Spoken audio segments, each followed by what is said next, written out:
quero falar com vocês sobre sujeição e resistência. São duas palavras que precisamos ter elas com entendimento no nosso coração e, obviamente, também praticarmos ela. Ao ouvir essa mensagem, você vai aprender a se sujeitar a Deus, a ser sensível à voz de Deus. E quando você se sujeita a Deus, você se submete a Ele, você é coroado com a autoridade para resistir ao diabo. A não prática disso leva você a se sujeitar ao diabo. Fazendo isso, você endurece o seu coração a Deus e se enfraquece na resistência contra uma tentação, contra uma investida maligna. Mas o cristão maduro, o filho de Deus, cheio do Espírito Santo, com uma maturidade, com um coração purificado, quando ele deixa de ter uma mente dividida e coloca o seu foco, o seu propósito em Deus, ele se torna forte na resistência contra o diabo e ele se torna sensível para ouvir a voz de Deus. E quando alcançamos essa maturidade, nós percebemos que, apesar das dificuldades da vida, mas a nossa vida vai fluir, porque tudo o que você precisa, toda a provisão, todo o cuidado, toda a graça, todo o poder disponibilizado da parte de Deus está dentro do propósito dele. Você não é individualizado, você não é uma pessoa que está perdida no meio da multidão. O Senhor tem um plano maior e eu e você estamos encaixados nesse plano. Ele não vai fazer algo por mim e por você porque somos, né,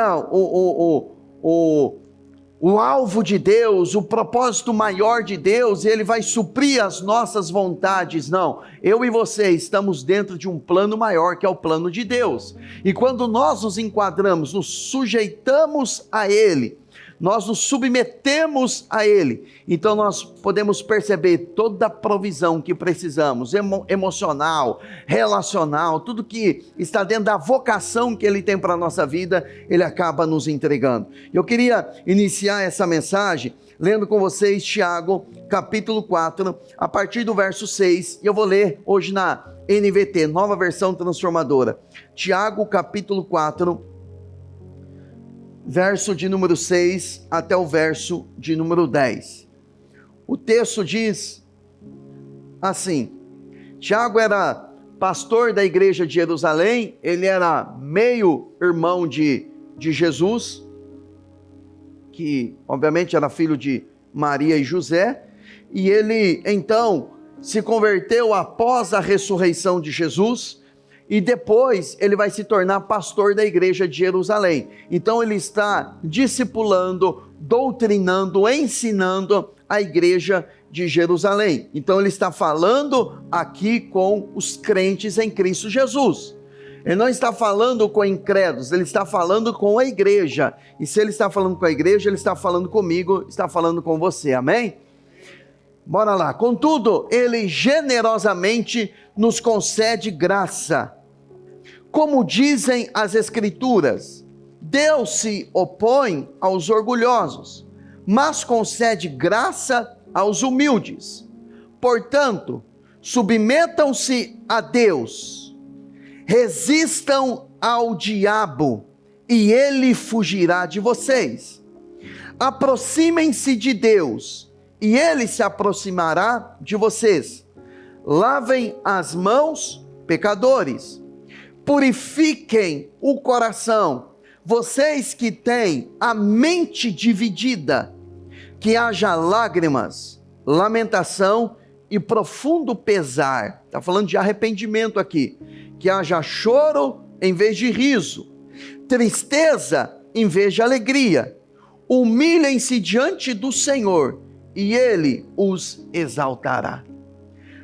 Um texto que ele é surpreendente, ele é profundo, mas é um texto que ele vem para confrontar as estruturas de orgulho, de independência, de suficiência que muitas vezes no decorrer da nossa vida vão se instalando no nosso coração.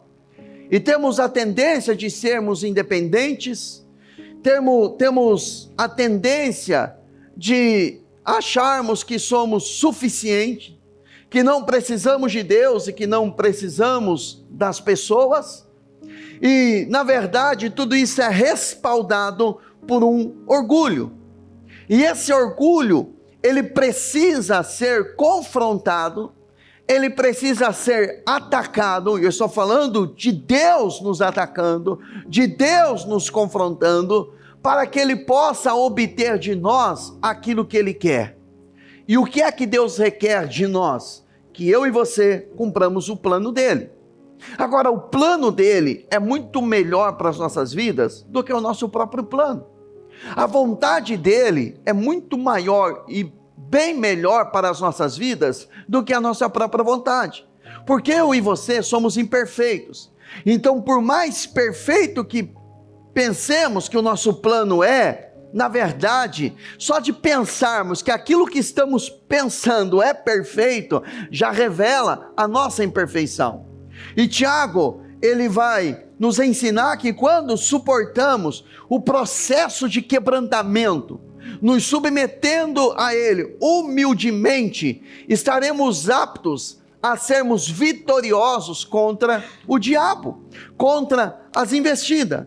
Por isso, como introdução, queria mostrar para você, especificar 4 princípios que Tiago ele mostra aqui, que Deus precisa de mim e de você, e que Deus vai fazer para que possamos vencer uma batalha espiritual, para que possamos vencer uma circunstância, para que possamos vencer uma situação. E quando eu digo de vencer uma situação, não é ser vitorioso aos nossos olhos, porque uma pessoa pode estar vencendo aos olhos humanos, mas ela pode estar perdendo uma batalha contra o pecado.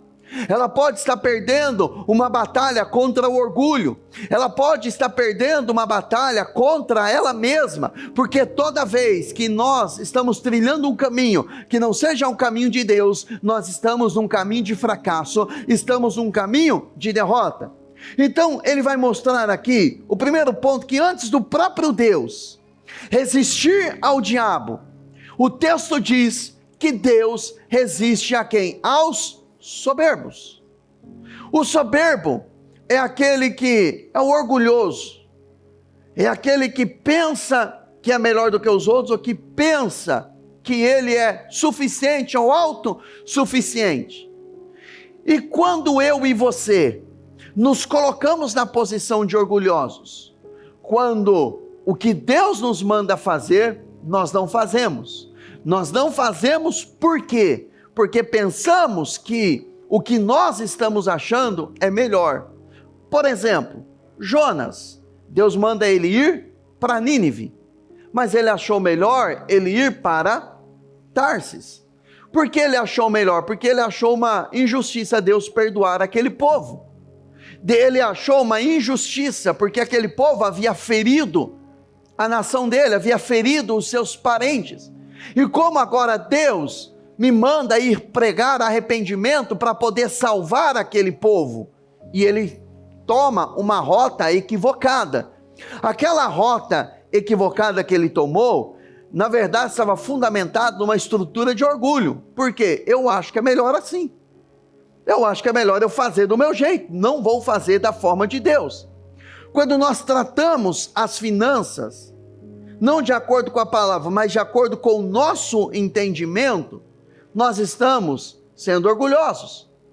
Quando tratamos a esposa ou o marido, e o cônjuge trata da forma como ele acha melhor, como deveria de agir, como ele acha que deveria de agir, que não é respaldado pela palavra de Deus, é uma estrutura de orgulho, é uma resistência à voz de Deus. E o próprio Deus é Ele que vai resistir, porque Ele resiste ao soberbo. Chega um ponto da nossa vida que o próprio Deus coloca a mão no nosso peito e diz: eu vou parar você, eu vou bloquear você, eu vou segurar você. Aí quem vai interceder? Quem vai repreender Deus? Porque o diabo nós repreendemos, está repreendido em nome de Jesus. Agora quem vai repreender Deus?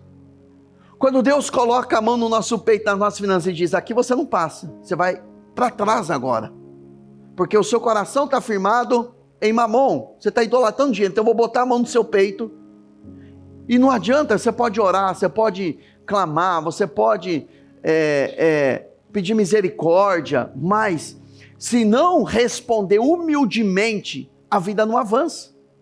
Ministerialmente isso é a mesma coisa, na família, em qualquer área, porque uma coisa é o diabo nos resistindo, o diabo está nos resistindo, chamamos o irmão, seguramos na mão dele, meu irmão, me ajude aí, porque a Bíblia diz, é melhor serem dois do que um, então vamos resistir. Agora, e quando é Deus? Teve uma ocasião que, para a soberba do povo de Israel, que eles estavam vivendo numa fase, na melhor fase econômica da vida deles, mas era a fase em que mais eles estavam no pecado, e Deus disse assim, nem se Daniel, nem se Ezequiel, nem se Abraão se levantasse em intercessão, eu não ouviria eles, por conta do coração obstinado. Então muitas vezes estamos lutando e guerreando contra situações que consideramos malignas, que estão nos assolando, mas não temos resultado nenhum. Nós, ao invés de melhorarmos, estamos piorando. Por quê? Porque o caso não é com o diabo, o caso é Deus. O grande desafio de Deus em relação a mim e a você é o nosso coração endurecido. Então ele olha para o nosso coração, ele olha para o meu, ele olha para o seu coração, e muitas vezes encontra isso, esse coração endurecido, e ele vai ter que atacar. É quando nós entendemos que ele está trabalhando no nosso orgulho ferido. O que é o orgulho ferido? É quando dói uma rejeição. É quando vem aquela dor emocional, quando nos sentimos desvalorizados.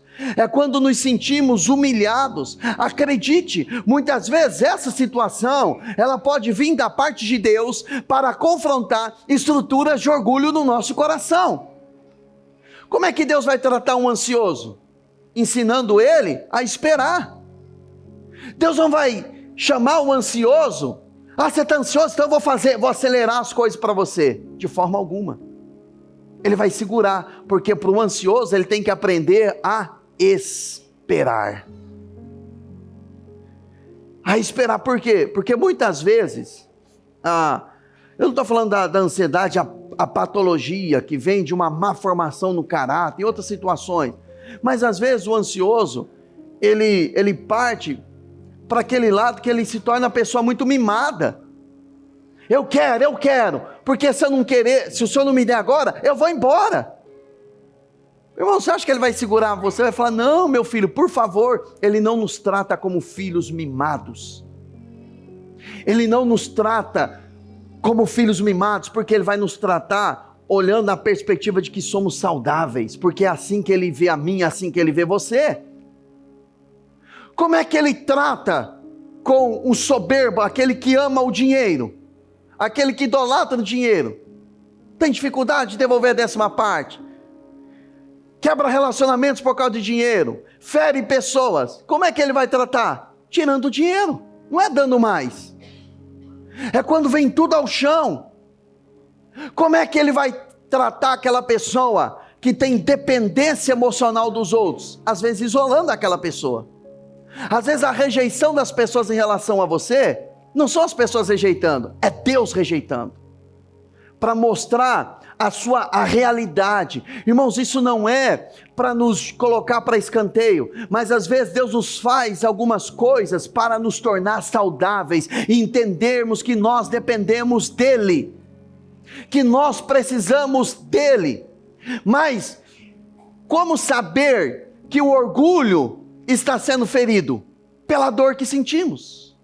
A dor muitas vezes da rejeição revela uma estrutura de orgulho que está sendo golpeada ali.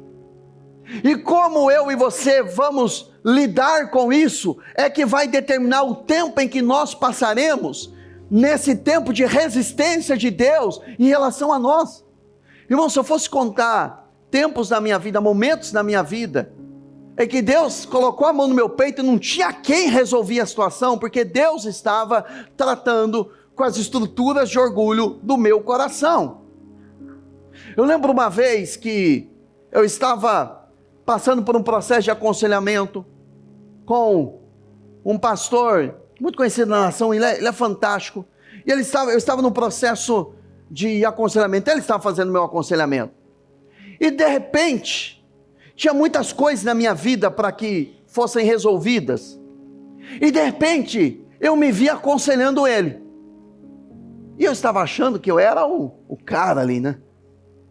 E ele parou, ele disse assim para mim, ele falou: Bruno, você é muito articulado, mas vamos parar por aqui? Não fui eu que pedi ajuda para você, foi você que pediu ajuda para mim. Eu não estou pedindo conselho para você, eu estou aqui para te aconselhar. Coloque-se no teu lugar. O que é que ele estava fazendo comigo? Destruindo estruturas de orgulho. O que é um orgulho? Você pergunta para uma pessoa, então você tem que falar para todo mundo: você está bem? Ixi, está tudo em ordem. E ela sabe que ela está um bagaço. É orgulho. Chorar no quarto, chorar sozinho, ter um vazio existencial e postar foto sorrindo no Insta, estrutura de orgulho. Postar que está bem, estando mal, orgulho. Porque colocamos uma máscara social, aparecemos para todos que estamos bem, e a partir daquele momento nós estamos fortalecendo a nossa estrutura de orgulho, porque não queremos pedir ajuda, não queremos mostrar a nossa fraqueza, mas quem é soberbo, orgulhoso, ele endurece o coração para Deus, mas se torna uma manteiga para o diabo. O diabo faz o que bem entende sobre a vida dessa pessoa. A segunda coisa aqui que Tiago nos ensina é que Deus dá graça aos humildes. O que é graça? Favor.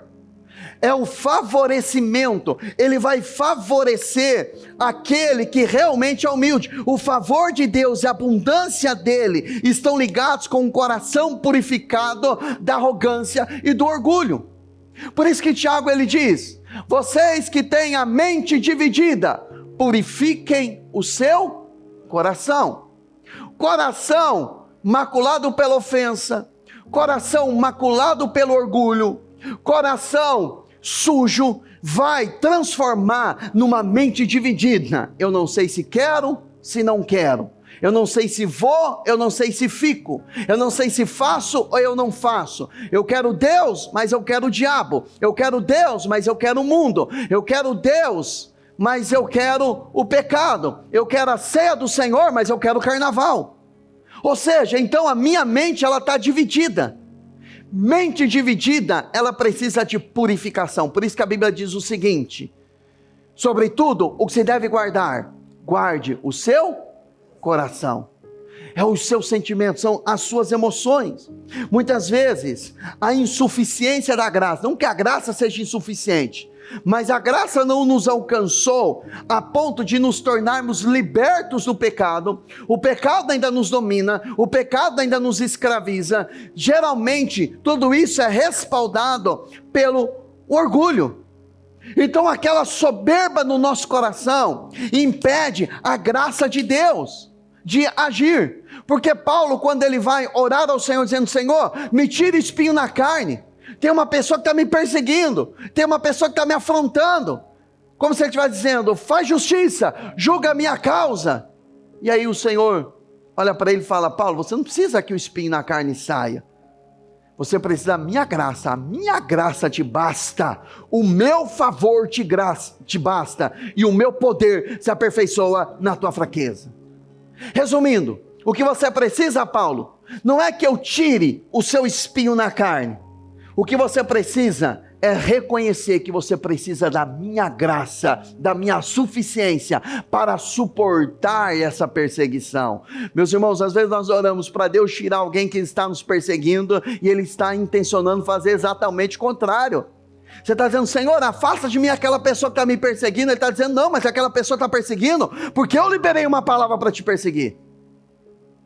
Porque sou eu que estou te ensinando você a depender da minha graça. Porque você não precisa, porque se Ele resolver os nossos problemas, nós vivemos independentes dEle. Então, muitas vezes, uma dificuldade que surge é uma intenção de Deus de nos colocar, de nos submeter. Senhor, eu preciso de Ti. Senhor, eu preciso de Ti.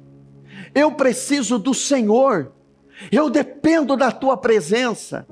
Eu dependo do Senhor, em mim mesmo eu não tenho força. Quando você reconhece isso, você entra na posição de humildade. E quando você entra na posição de humildade, Deus favorece você. Você vê a força dele, a graça dele, você vê as coisas acontecendo. O terceiro passo é sujeitai-vos, pois, a Deus. Este é o processo no qual o nosso orgulho é confrontado.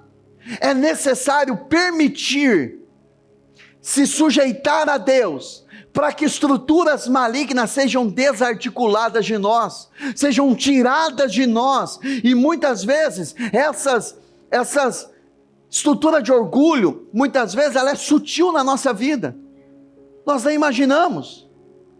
Quer ver uma coisa sutil?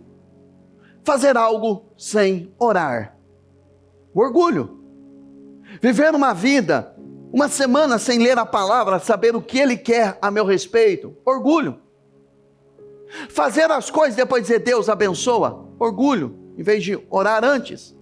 Então essas estruturas, elas precisam ser quebradas. Só que essas estruturas, para serem quebradas, para nos sujeitarmos a Deus, muitas vezes Ele nos submete a duras provas. E essas provas, elas visam, assim, de forma muito intencional, elas são às vezes duras, para nos fazer nos prostrar diante de Deus, para nos fazer reconhecer. Sabe o que Deus fez com Paulo? Está lá em Atos capítulo 9, olha só, Atos capítulo 9, na conversão de Paulo. Atos capítulo 9, verso 4. Quem era Paulo? Paulo, Saulo, a mesma pessoa, tá? Saulo era alguém que perseguia a igreja, e Saulo está indo para prender e matar alguns cristãos. Ele já havia matado Estevão, e aí no verso 4, ele tem uma experiência, Jesus aparece para ele, no verso 4, na NVI, ele caiu por terra, e ouviu uma voz, porque uma luz resplandeceu nele, né? Jesus apareceu para ele, e ouviu uma voz que lhe dizia: Saulo, Saulo, por que você me persegue? Onde é que Paulo está nesse momento? No chão. Aquela luz brilhou, o Senhor se manifestou na frente dele, e ele caiu por terra. Não sei se ele estava de cavalo, estava correndo, de avião, mas ele caiu no chão, ele se prostra ali, e ele ouve uma voz: Saulo, Saulo, por que me persegues? E ele está prostrado no chão. É como se o Senhor estivesse o chamando para uma briga. Você não está me perseguindo, Paulo? Você não está indo contra a minha vontade? Então você topou comigo. É melhor topar com Deus na nossa caminhada, do que chegar, fechar os olhos nesse mundo e partir para a eternidade, e ter que olhar nos olhos dele sem a salvação, e passar a eternidade longe dele. Porque a Bíblia diz que todo joelho vai se dobrar e vai reconhecer ele, todo joelho. Então é melhor reconhecer agora e obter a salvação, do que um dia ter que se prostrar diante dele e reconhecer: verdadeiramente o Senhor é o Salvador, mas aí já não tem mais tempo para a salvação. Então o momento é agora. Agora ele cai e ele pergunta: quem é, Senhor? E o Senhor respondeu: eu sou Jesus, a quem você persegue. Levante-se, entre na cidade, alguém dirá o que você deve fazer. Irmão, Jesus está colocando Paulo no chão. Ele falou: eu sou Jesus. Você não está me perseguindo? Por que você está caído agora? Levanta, entra na cidade.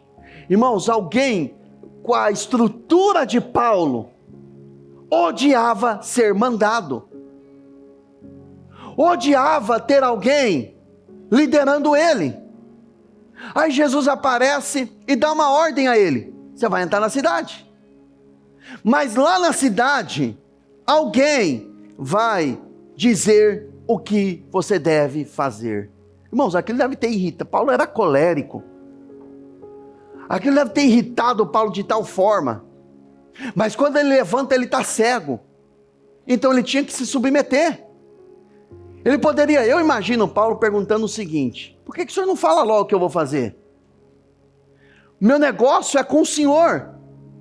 Sabe aquela pessoa que ela é tão espiritual, mas tão espiritual, que ela não se submete a ninguém? Como é que Deus trata com essa pessoa? Silêncio. Eu não vou falar diretamente com você. Eu vou ter que usar alguém,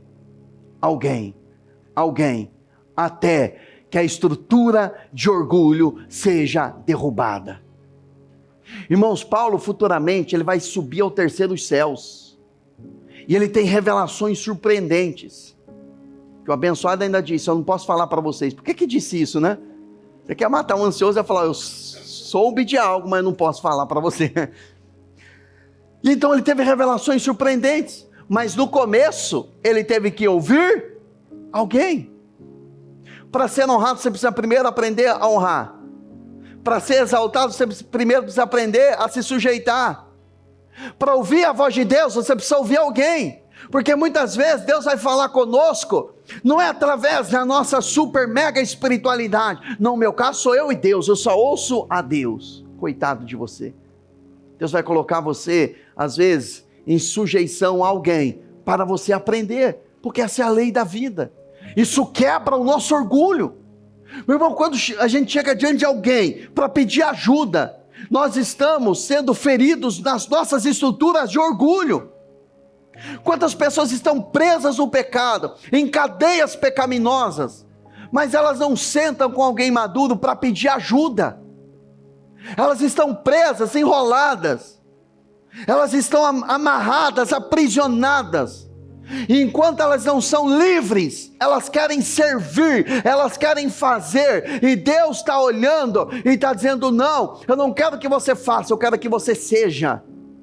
Porque o que eu não estou vendo, o que você não está vendo, Deus ele está vendo. Então Paulo, eu tenho algo para fazer com você, mas você tem que se render a mim. Você está prostrado, você está caído, e eu estou mandando, entra na cidade, e lá na cidade você vai ouvir alguém que vai dizer a você o que você tem que fazer. Irmãos, Paulo era poliglota, Paulo falava várias línguas, Paulo era um dos homens mais inteligentes daquela época, Paulo era um dos homens mais sábios daquela época. Paulo era um dos homens mais inteligentes, conhecia, era rigoroso na lei, mas agora ele estava prostrado, cara no chão, cego, sem ver, sem enxergar, na dependência de alguém, porque ele estava acostumado a dar ordens. Vai lá, apedreja o Estevão e traz a roupa para mim. E ele ficou lá. Então Deus estava trabalhando no coração dele. Então quando Deus vai nos levar nessa sujeição, Ele nos coloca muitas vezes em duras provas. Mas a melhor coisa, e eu tenho aprendido com Deus nesses 26 anos caminhando com Ele, quanto mais rápido você se render, é melhor. Fala isso para o seu irmão: se renda, é melhor para você. Irmãos, não é que Deus é impositivo, é porque Ele sabe para nós o que é o melhor. Você não fica bravinho, bravinha não, quando você manda o seu filho fazer uma coisa e ele não faz? Você já teve que falar para ele: poxa vida, tem que falar 10 vezes para você me obedecer? Sabe o que Deus está mostrando para você? É você na presença de Deus, sou eu e você. Ele está nos ensinando através da voz dos nossos filhos. Você fica bravinho, bravinha porque o seu filho não obedece. Estou falando da forma como Deus tratou meu coração. Por que para mim você fica resistindo? Eu não, fica fazendo as contas. Não, será que vai dar esse mês? Não, esse mês eu acho que eu não vou ofertar não, Deus sabe. Aí tem uma pessoa passando dificuldade. Não vou ajudar essa pessoa não. O problema dela, não foi ela que fez a dívida? Aí aparece uma situação, tem um chamado para obra. Não, eu já fui ferido demais em outro lugar. Meu irmão, aquele lugar já morreu. Você já está em outro lugar, você está num novo tempo, numa nova estação, numa nova história. O problema não é o que fizeram com você, como diz o pastor Cote. O problema é o que você faz com aquilo que fizeram com você. Aí gosta de ouvir alguém que está com o coração dividido, coração sujo, mas não gosta de ouvir a Deus, a voz do Espírito. não ouve a voz do Senhor. Meu irmão, a única voz que devemos nos submeter é a voz de Deus. Ou nos submetemos à voz dele, ou nos submetemos à voz do diabo. E o diabo ele vai aproveitar fragilidades emocionais, experiências negativas, experiências traumáticas, para tentar nos fuzilar e nos bloquear, porque ele sabe o que Deus colocou em mim, o que Deus colocou em você, o que Deus quer fazer através de você, porque através de você, muitas pessoas virão a Jesus.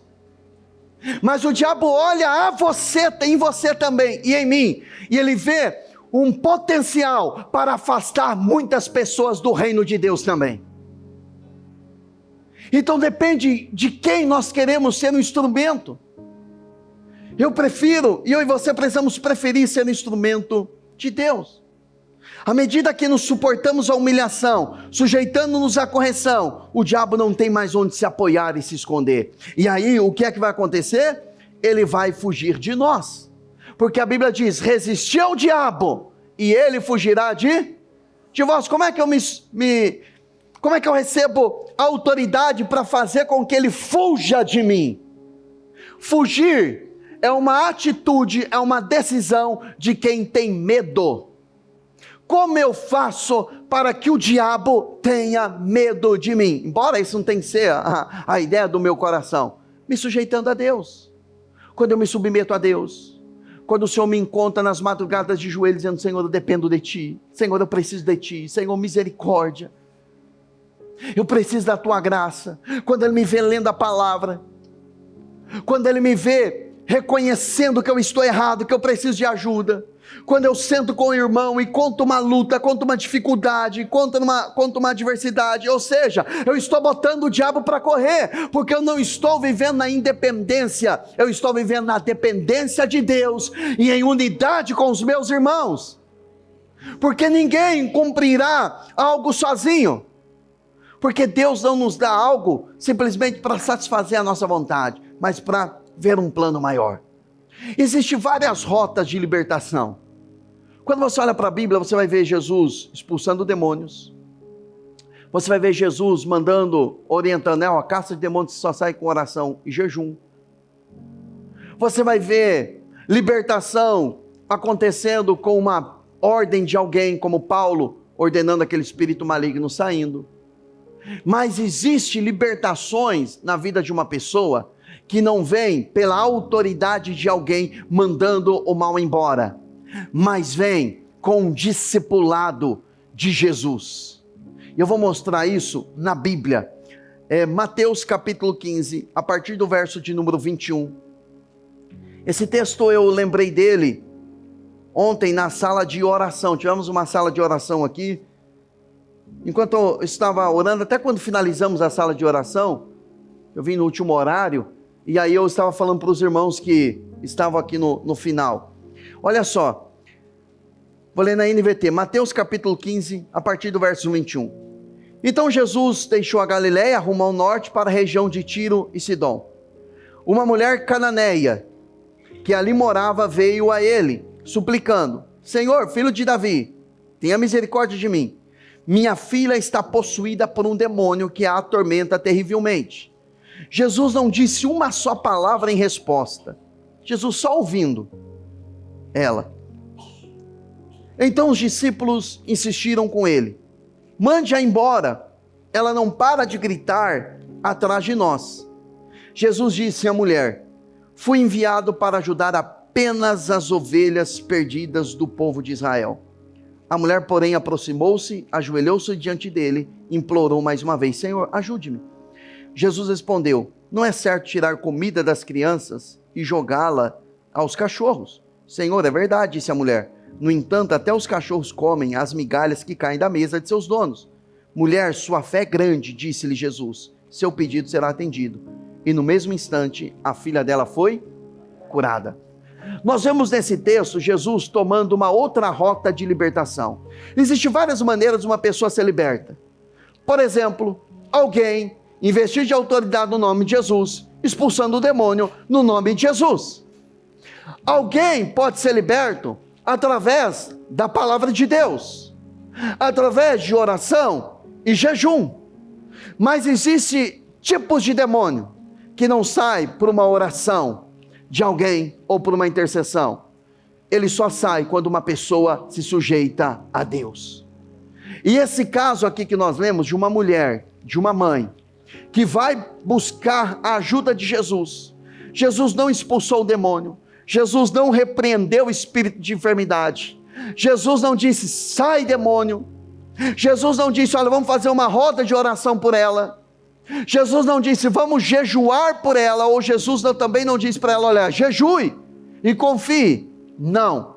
Jesus foi destruindo estruturas de orgulho que estavam no coração dela. E ele vai derrubando uma por uma, e eu vou mostrar para você. Porque Jesus, o discernimento dele em relação àquela mulher, ele entendeu que o que aquela mulher precisava não era de uma oração. O que aquela mulher precisava não era de uma intercessão. O que aquela mulher precisava não era de uma revelação. O que aquela mulher precisava era de um confronto, para que o orgulho dela se desvencilhasse, para que o orgulho dela viesse à lona, e para que a humildade se estabelecesse no coração, para que Deus pudesse exaltá-la. E ele começa com o seguinte discernimento: aquela mulher era uma mulher cananeia, da região ali, ela não era do povo de Israel. Ela era uma mulher que aprendeu a cultura grega. A cultura grega, ela adorava pelo menos duas coisas: idolatria ao corpo e idolatria ao saber, ao conhecimento. Então aquela mulher estava respaldada com muito conhecimento, mas o conhecimento dela não era nada diante de uma situação espiritual. Meu irmão, quando uma pessoa tem um problema espiritual, um caso de endemoniamento, de uma ação maligna, ela pode ter dinheiro, ela pode ter inteligência, pode ter diploma, pode ser formada disso, pode ser pessoa que lá fora todo mundo bate continência para ela, mas no mundo espiritual, situação, um problema espiritual, se combate com submissão a Deus. E essa mulher, ela tinha tudo isso. Eu particularmente imagino que ela deve ter pedido ajuda em tudo quanto é tipo de coisa, porque ela tinha muito conhecimento. Como ela não conseguiu uma resposta, ela ouviu falar que Jesus, filho de Davi, da descendência de Davi, estava curando, estava libertando. Então aquela mulher, ela vai até Jesus. E a questão ali, não era aquela mulher vencer os demônios que estavam na filha dela. A grande questão ali, era aquela mulher ser vencida por Deus. Preste atenção nisso. Tem pessoas aqui, que não precisam vencer demônios, mas precisam se permitir ser vencido por Deus. É colocar o coração e dizer: Deus, eu sei o que o Senhor tem de melhor para mim. Quer ver um exemplo prático? Jonas. Deus falou para Jonas: Jonas, vai a Nínive e prega arrependimento. Jonas pensou: eu em Nínive? Esse povo esfolou a minha família, porque eles pegavam seus inimigos e esfolavam na pedra até matar. Esse povo é cruel, esse povo arrebentou com a minha nação. Eu vou pregar arrependimento para eles irem para o céu? Vou nada. Só que quando Deus falou com ele não teve coragem de falar na cara de Deus: não, Deus, eu não vou fazer isso não. Geralmente, irmãos, no ambiente de culto, no ambiente de adoração, nós falamos assim: Senhor, eu me submeto a Ti, até a primeira tentação, até o primeiro pecado, até o primeiro rostinho bonitinho aparecer, até a primeira oferta para o pecado, até a próxima oportunidade. E aquela atitude de Jonas revelou uma soberba no coração dele. Ele pega o navio e vai para Tarsis, ao oposto. Como que Deus vai tratar com Jonas? Jonas, meu filho, por favor, o plano que eu tenho para você é muito melhor. Não vai para esse lado não, meu filhinho. Deus envia a tempestade. Deus faz o navio se quebrar. Deus faz aqueles homens jogarem Jonas do barco. Às vezes uma pessoa jogar você fora de um relacionamento, não é o diabo, é Deus mostrando a sua condição espiritual. É o próprio Deus mostrando para você, mas você não chora, não se arrepende. Não deu certo aqui? Então vou arrumar outro relacionamento, só que Deus está querendo quebrar você por dentro. Tratar com as estruturas de orgulho. quebrar fortalezas, estabelecer a vontade dele em você, porque o que ele tem para você é muito maior. O diabo já entendeu, só você que não entendeu ainda, porque Deus olha para mim, olha para você, Ele nos vê em capacidade de influenciar pessoas para o reino de Deus, para o reino dele. O diabo olha para mim, o diabo olha para você e vê a oportunidade de você influenciar pessoas para tirar da igreja, tirar pessoas do ambiente da fé. Então depende do nosso posicionamento, quem é que vai nos utilizar como seu instrumento, e é melhor estar nas mãos de Deus. E ele vai quebrando, até que lá no fundo do mar, no ventre do grande peixe, o Jonas disse: o que eu votei, isso eu pagarei.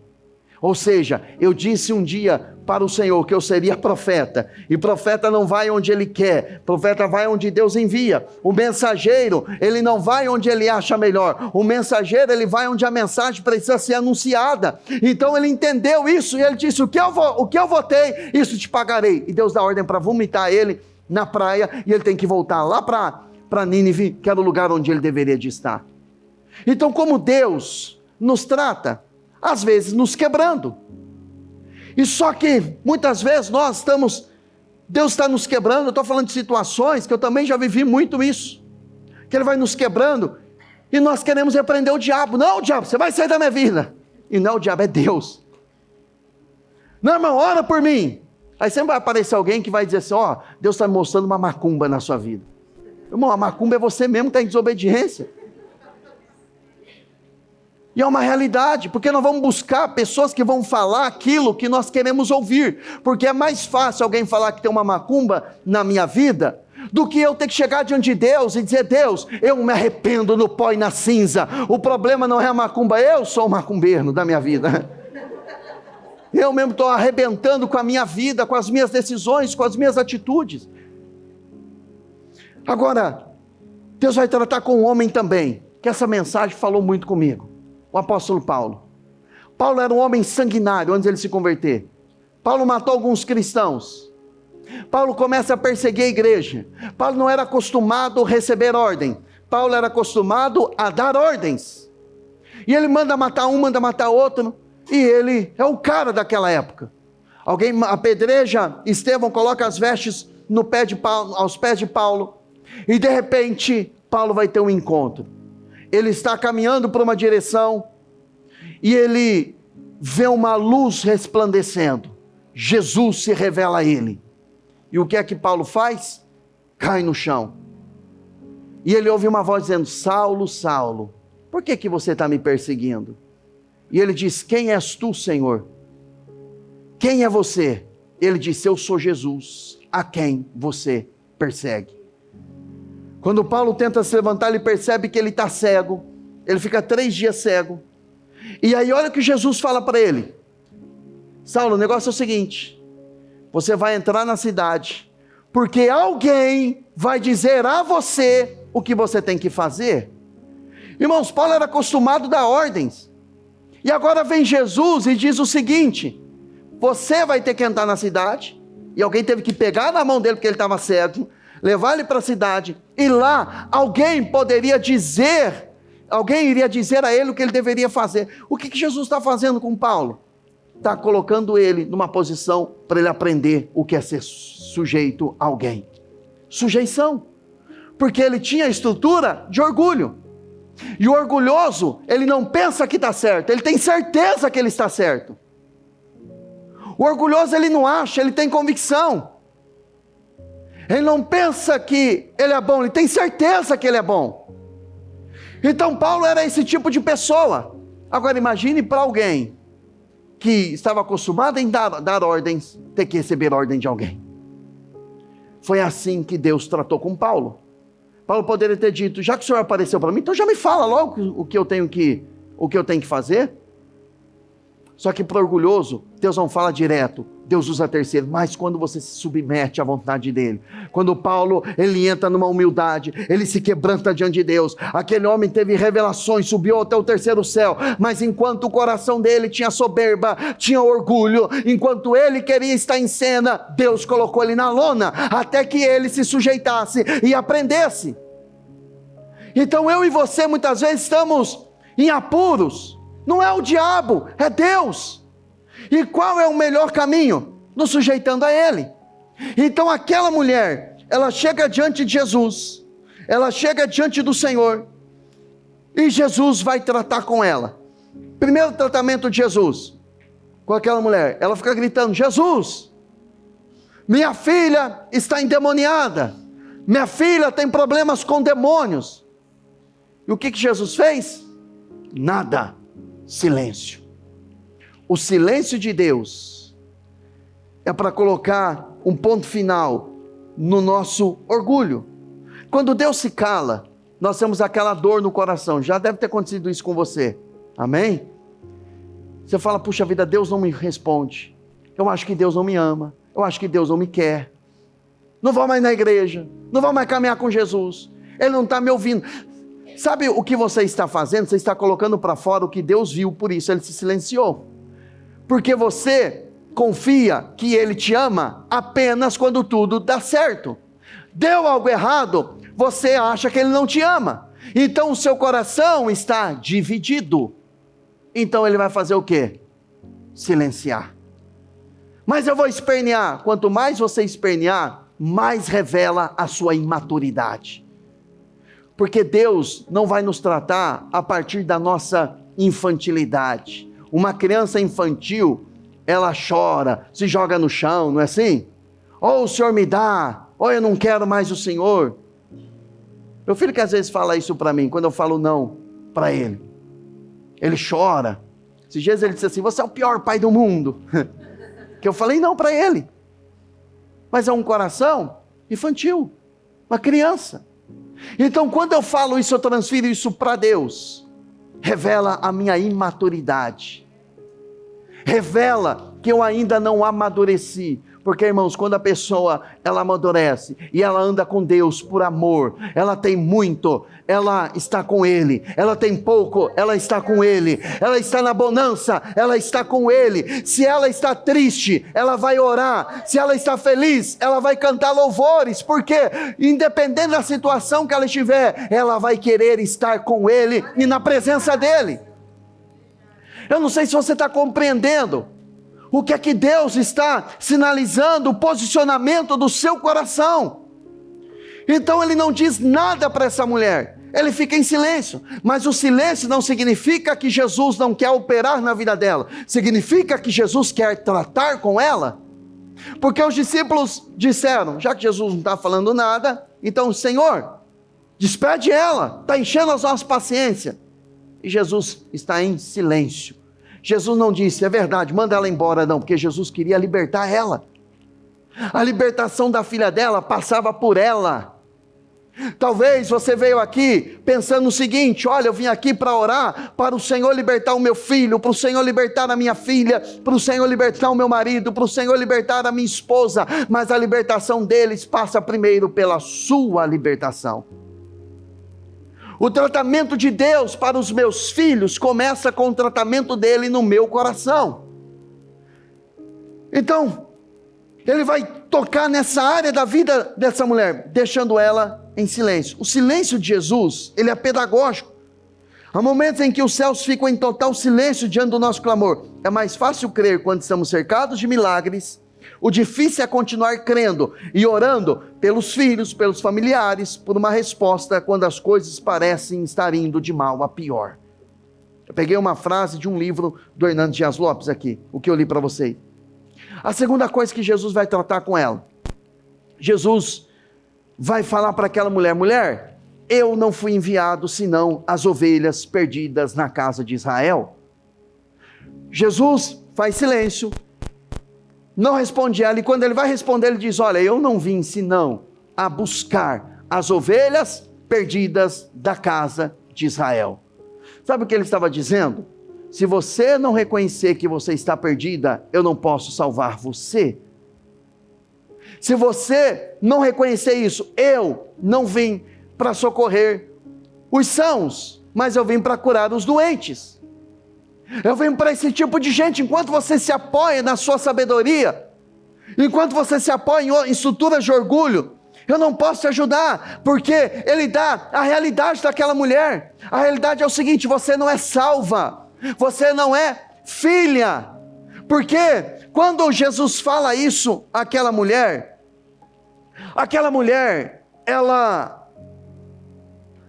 ela ouve ainda Jesus sendo mais duro, dizendo para ela o seguinte: olha, eu não posso, porque aquela mulher, ela se prostra, ela continua adorando Jesus, ela se prostra diante dele, e Jesus disse: olha, eu não posso dar o pão dos filhos para os cachorrinhos.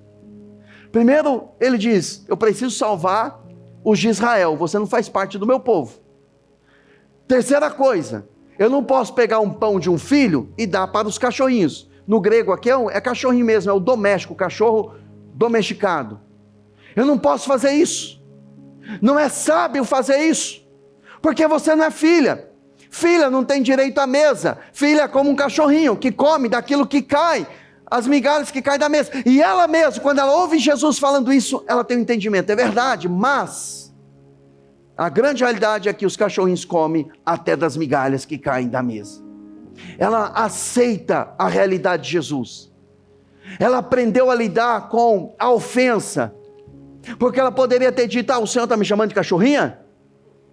O Senhor está me dizendo que eu não faço parte do seu povo? O Senhor está me discriminando, é isso? O Senhor está escolhendo pessoas? O Senhor está me rejeitando? O Senhor está me deixando de lado? Era exatamente isso que ele estava fazendo, porque ele precisava que aquela mulher, ela vencesse estruturas de orgulho do coração dela.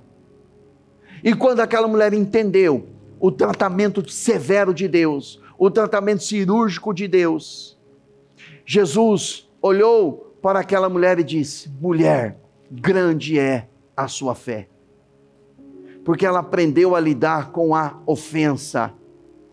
Uma grande questão que uma pessoa tem no coração quando ela é madura, é que ela aprende a lidar com as ofensas das pessoas, com a rejeição das pessoas, com a dúvida das pessoas. Porque nós vivemos um mundo que nós não temos 100% das pessoas que acreditam em nós. Nós não temos 100% das pessoas que nos apoiam. Nós temos gente que vai nos rejeitar, vai nos humilhar.